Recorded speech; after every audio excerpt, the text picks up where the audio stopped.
So where does that come from, that idea, that pursuit, in terms of the historical context? Can you talk a little bit about where that comes from as a historical construct? The idea of objectivity?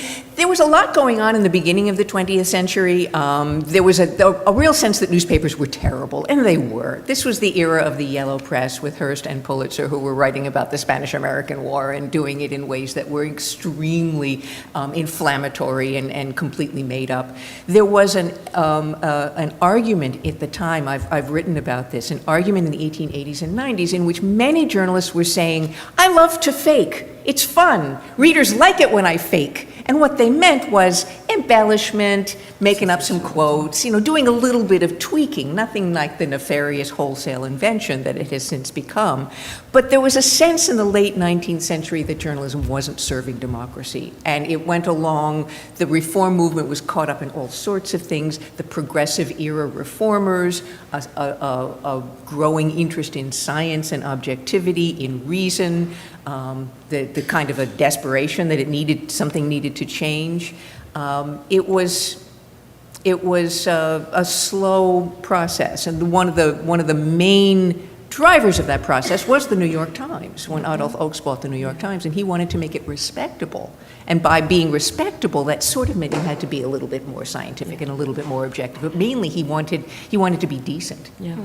It's so interesting when you hear that narrative about the history of what people would define as a mainstream press, which I actually take issue with that.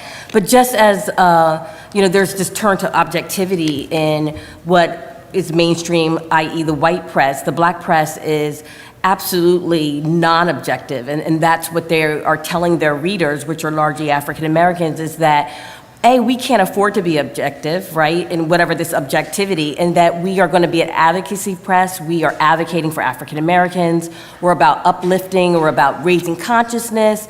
We are about trying to make sure that the humanity of black people is heard throughout the world.